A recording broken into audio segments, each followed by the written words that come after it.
atong ikauban si SFO2 Prankstill Tapa tong OIC Intelligence and Investigation Unit ni sa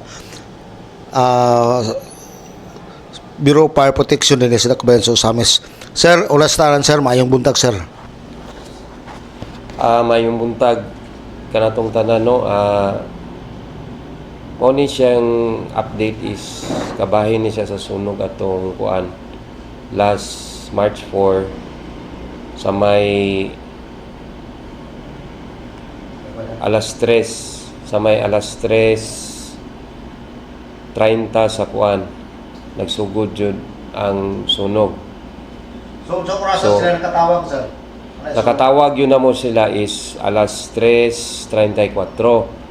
Pinaagi ni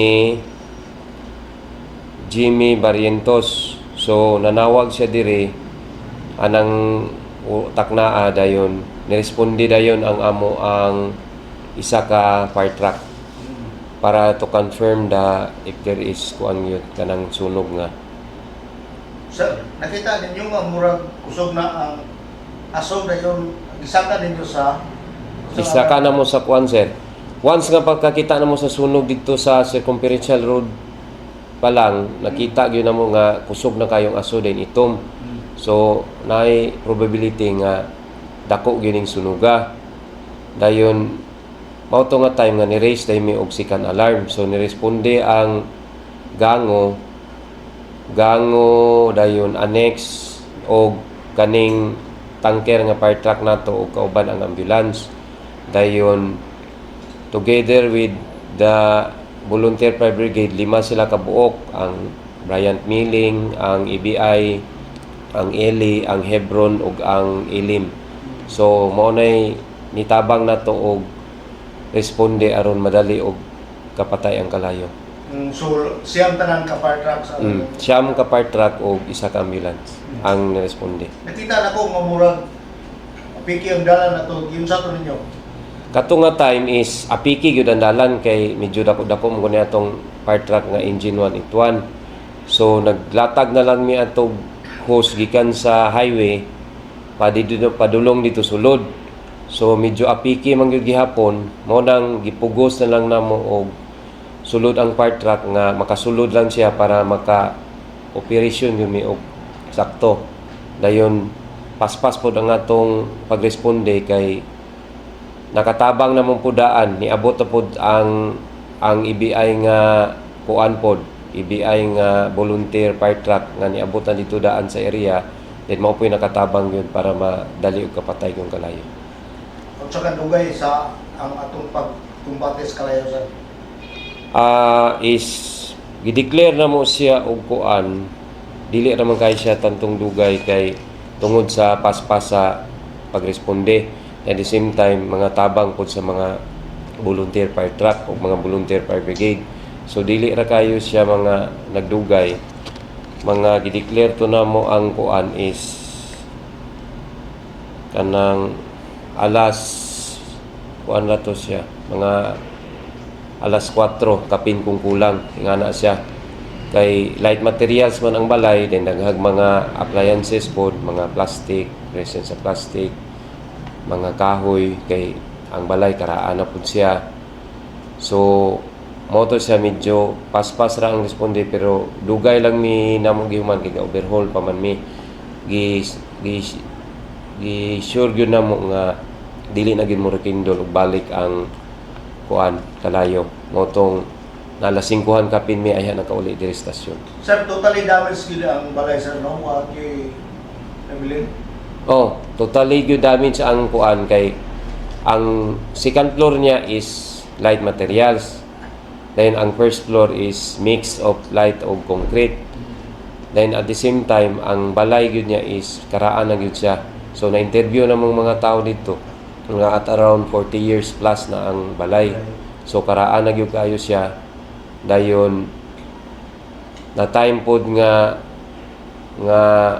ang mga nag-abang dito is nagkuan yun sila, nagamit pog mga appliances nga mga bugat o karga sa ilang load nga kuryente. So pinaani sir, unsay kumusta ang inyong investigasyon? So sir, ngayon Ang among nakita gyud dito is ang isa ka balay is gidesignate gyud sa una is balay ra gyud siya dayon. Tungod kay ang tag-iya wala na mo puyo diha, so iya na lang gipaabangan.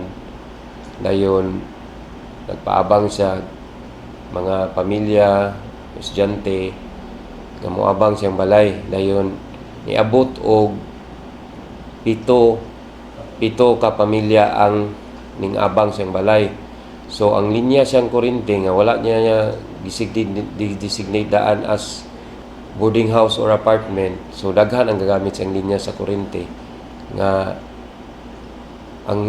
ang kuan po nato is ang mga appliances nga ilang gipanggamit dayon gamay ra ang wire nga ilahang gi-install ana nga para ana nga linya.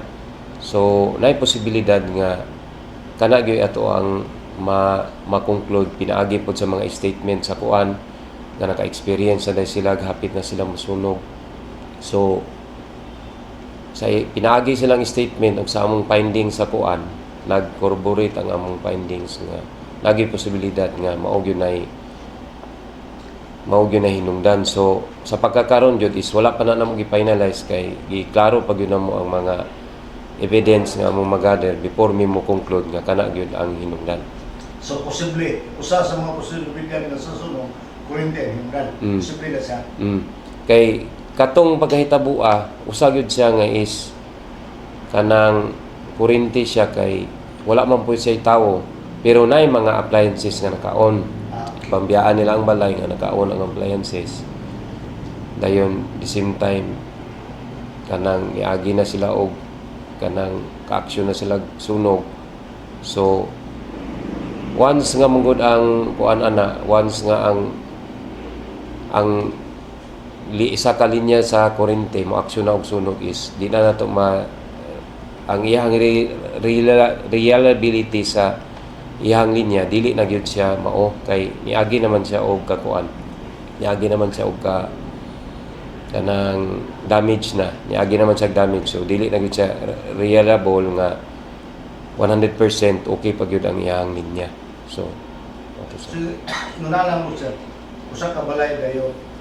Balay ra gina siya ang design ana dayon pagkadugay na sa panahon pagabot sa panahon gihimong boarding house pito ka po ang pito ka pamilya ang nagpuyo daw bikon kanang pito magdungan na gamit sa kuryente so dako posibilidad ka mo-overload. Oh, yes sir. Mao na say posibilidad nga mag-overload ta. Mao nang before ta mag-construct sa atong balay, kinahanglan ng taon gyud nato ang iyahang kuan kanang atong linya sa kuryente. Dayon mangutana ang electrician nato nga, "Ma'am, sir, unsa may gamito nimo diri nga part kani nga outlet, kani nga mga outlet kwarto ug outlet sala. Unsa nga mga appliances ang imong panggamiton ani?" Para i-designatean siya og sakto nga sukod sa wire nga kaya ang iyahang load sa appliances nga gamiton diha. Mao nang sa kuan pa lang daan kita nga tag-iya sa balay kinahanglan magplano na ta ba nga kani nga outlet i-situate nato nga kaya ang iyang load din maura gyud nga appliances natong gigamit kaysa lumalabay yung panahon magamit ta og TV. So ug makakwarta ta mo palit og mga appliances na nay component. So wala na siya giplano nga ana nga time magamit na siya diha. So nanay posibilidad nga overload ug tungod pud sa kadaghan nga gamit sa kuryente. Dayon wala usba ang linya. Mao nang hinungdan gyud siguro. Mao nang makaingon ta ba nga sa kadungay nilang ginamit tungod sa kadaghan ng gagamit nay posibilidad nga ma-overload na gyud ang iyang isa ka linya. Sir, ingon na nga dugay-dugay ng balay dayon. Kinahanglan gini siya o i-improve ang kuryente kay dugay-dugay na mo. Sa kuan gyud is kanang sa mga electrician ug tumanon lang gyud nato ang kanang bitong saktong pamaagi nila nga dapat gyud daw after 10 years mag-change daw og rewiring. Kay samot na nga bis maura ni atong appliances nga gigamit sa una then karon nagkadaghan na isara tong ref nahimo ng duha dayon nagamit po tag mga rice cooker mga heater, so tagas man na siya capacity. Mao nang mo suggest yun ta nga sa electrician nga og mahimo mag-rewiring ta, bahala siguro. Pero karon man pod sa kalisod sa panahon, so murag apiki gyud ba nga mao nang buhaton ng uban is para makatipid ta, dili na lang nato buhaton ng mag-rewiring ta sa tuwa kay gasto man pod siya sa part sa tag-iya sa balay. Malagi. Gusto na po, pero safety ta. Pero safety ta. Pero ang kuan man gud sa kalisod pus panahon siguro karon. Pero dapat ug tumanon lang yun nato ang kuan, so mas safe gyud pud atong balay. Kinahanglan gid siya. Oh, kinahanglan gyud pod. Pero Pero sir, ang dakong posibilidad sa sunog, overload. overload at the Ayun. same time kaning kuan matawag sa pwede po siya arcing kay naamang gud po'y mga ilaga nga dagdagan dito daghan sa Kisame. So ang kanang mga ilaga mupaak man gyud mga kahoy, mga plastic ug kanang mga wire sa kuryente. So isa man po na siya sa tudugayon sa balay. Dayon at the same time open na siya, dili siya close yun nga balay. Daghang mga ilaga po nga dagdagan dito sa ibabaw sa Kisame sa second floor nga part. So ang arcing ipaak sila ka. Mm. Posible na siya. Posible na siya nga once nga na-arcing, so na-part niya nga putol ang isa ka wire. So putol siya, pag kunin mo na sa kuryente, mo ambak ang kuryente, mura bitong ni murag kilat o mo spark siya. So ug unsay duol niya ana nga mga combustible materials sa kadugayan natong ginamit, mo to yan sunugon. Nga di lang nato madiskubrihan ba nga sa kadugayan natong ginamit tungod kay sige siya arcing, nag-spark siya, mo tong masunog niya, sunugon niya ang yang insulator. Then pag human sa insulator kanang mga combustible materials like plywood nga naas duol, mo to yang masunog mo nang kasagaran. Nakita gyud sa isa sa mga witness sa Kisame nga kuan nga sa Kisame nagsugod ang kuan kanang balay. Kana na siguro sir kayon awhag na lang nato sa katawhan ni. Sulod ra bata sa fire prevention month, kayon murag init na kayo. So sa pagkakaroon is ang amuha lang yun is katong gasugod mi og kuan, gasugod mi og opening sa fire prevention month last March 2. Pinaagi nga galibot-libot mi dire nga pinaagi sa pangulo na mo dire sa among head sa Bureau of Fire Protection sa City si Chief Inspector Lloyd Imbriloria. Nagmando gyud sila namo nga mag-anda mi perminti kay sa panahon nga sa kakaron, pero kay gitawag nato ning bulan is fire prevention month. So tungod sa kainit sa panahon, then at the same time kusog ta mo gamit sa kuryente kay sa mo taog igang gamit ang electric fan, gamit ang aircon. So paspas ang consume once nga init ang panahon, paspas ang atong consume.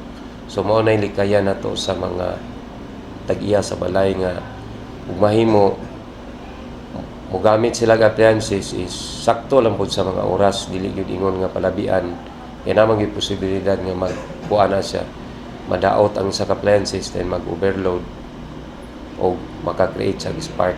So ang amo lang pahimangno nga magbantay ta, isip para safety bitaw ang atong mga balay ug atong tilang kaya nga atong property at isin nga atong kinabuhi nga lisod kaayo sa panalabi na sa panahon karon nga masunugan ta. Kay napay panultihon nga ang ingon nila mas maayo pang makawatan kaysa masunugan. Kay og masunugan ka, hurot yun ang imong kaptangan, wala kay mabilin. So ang ako lang nga ika-advise is magbantay ta, labi na yun ang kurinte nga og nanay mga bikil ang atong mga outlet is damo ta og mo itom sige spark ilisan nato hasta po ng mga switch nga gahi na mga uban manggahi. So sa kadugayong ginamit dapat pulihan na nato kay kanang mga butang is once na mag-create og spark sa kadugayan atong gamit-gamit masunog ng insulator niya o kanang nearby nga mga combustible materials, so mo na maka-create yun sa sunog. Sir, salamat kayo sir. atong pasalamatan si Sir ISF Otto Prankstrel Tapa atong OIC Intelligence and Investigation Unit diri sa Bureau of Fire Protection ni sa Nakbayan sa Samis. Sir, gikan na lang rin sa sakong namutangan alang sa DXDD Radio Campana, ang radyo sa simbahan WD45 Dudong Balgaminto, muluyog sa ika-75 nga jubileo sa simbahan sa Archdiocese sa Samis. Danag sa Nakbayan.